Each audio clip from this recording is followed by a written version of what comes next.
just record just on my end as Testing, well. testing. Testing, 1, 2, 3.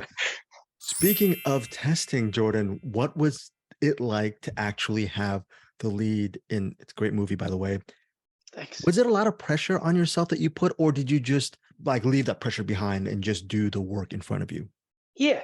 No, honestly, no pressure on me, bro. Like, you spend so much time as an actor not getting the opportunity to act and just thinking about it and emotionally trying to like dissect things. And then when you get the opportunity to, when it's something as heartfelt and something that you can read on the page and emotionally connect with, and this is the test, right? I either can do it or I can't. I tell myself I can do it in terms of like feeling these things and trying to portray that as authentically as I can. And what other way than to actually find out when there's 30 people watching you get naked on a beach? That's what it's all about. Jordan, in layman's terms, I remember about 25 years ago, Jeff Goldblum, during an interview, he was telling us, a journalist, the importance of the Meisner technique. And I actually looked at some of your resume. You studied for a couple of years under that. Was that an important part of your evolution as an actor, or is it, how important was that for you? Or is it just actually getting that experience and learning on the day with those 30 people watching and collaborating, all that kind of stuff? I think it's both. I think you can understand the theory theoretically until you actually have to put it into practice. And I think that's where, the sort of rubber meets the road in terms of whether any sort of acting style works for people or not, is when they actually have to do it. But personally, I love Meisner. I've sort of studied under it the entire time I've done acting, which is about just shy of 10 years now. And for me, it's just, I feel like whoever a different person is, they might associate with Stanislavski or being a method actor. For whatever reason, I lucked out in the first sort of type of acting that I delved into.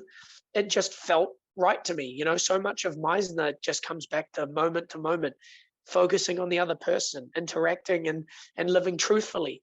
And I feel like almost in my normal life, that's kind of how I am anyway.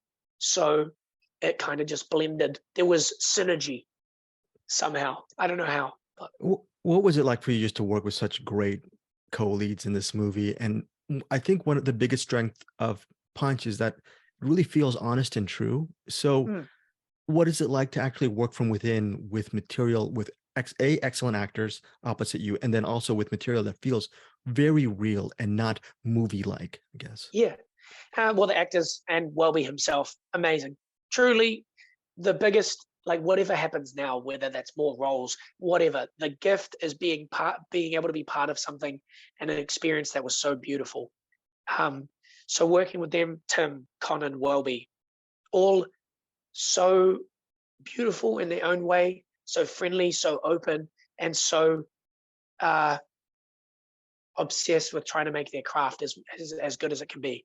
And then the project, it was wonderful, man. Like you said, it felt human. Reading the script on the page the first time I read it, I felt it. Like I didn't just go, oh yeah, this is a script for an audition. Like I felt it. So getting the chance to do it is scary. The scary part of that is the emotional sort of side. You just being vulnerable and putting your heart on the line is scary. And you don't know how that's going to work. But, I said it before in another one, art, what is art if not scary? What if I'm not walking on the edge of what I know and what I don't know, then, I won't learn. Yeah. Okay. So yeah, I sorry for butting in, but I No know worries. nothing about acting, but there is one sequence, I'm not going to give too much away, where tears are shed. Is that, with the technique and Meisner technique and working in this project, was it easy for you to get to that place, especially since one of the themes behind Punch, which I resonated with me, was no matter what, just try to be there for the people you love. Yeah. I mean, that scene was hard.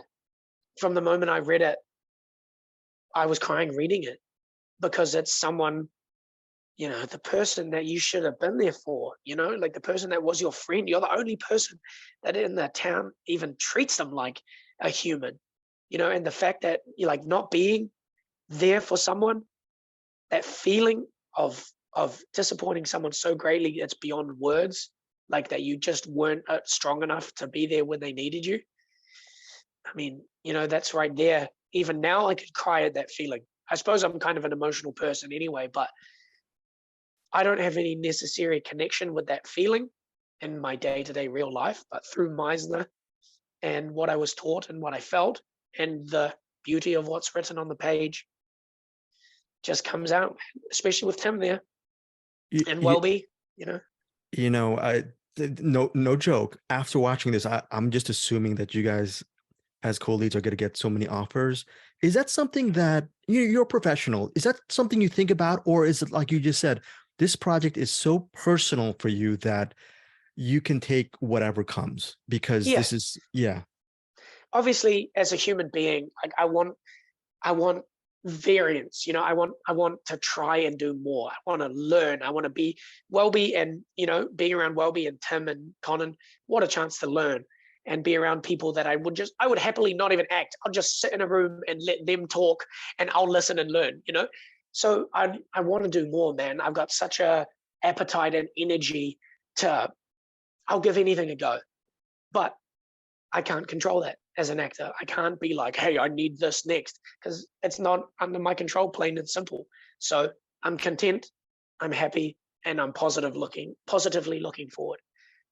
Speaking of in control, there's another element, which is the boxing element. And I've asked other actors about the quote unquote sweet science of boxing.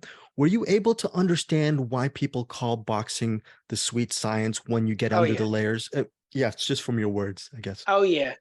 Yeah. It's just so fine, so well drilled, so like it's such an art form in and of itself. Like I kind of had this obsession with art. Like football can be an art, skateboarding can be an art. Like the art of boxing, the way that the people that I was able to learn from and be around during the training process, the way they boxed was beautiful. It was amazing. It was a science because they had been developing it for years, and here I was, some newbie with like zero rhythm, trying to do like a punch and like a combo. And they're just like, they just make it look fluid, man. There's a fluidity to it. And I really love it for that. And it's a lot like acting in terms of being moment to moment. Like you literally have to focus on another person's behavior. So Yeah. A couple final questions is, your character in Punch, he really puts a lot of things on the line, and it feels like you as an actor, you really gave a lot of yourself to this role.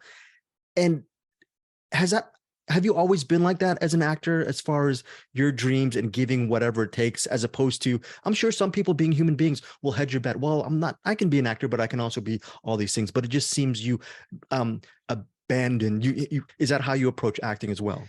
I think that's how I approach life, to be honest, bro. Like I just am recklessly engaged in whatever I love, for better or worse. Like I just fucking love it. Like the reason I want to give so much and try my best is not even because, the attraction to acting is not because I want attention or fame or something. Like I truly think that if I try and put myself in this mentality and try to live these moments, even though they're not real, as truthfully as I can, I kind of feel like I'll learn about both myself, the character, the world, life itself, what it is to be human.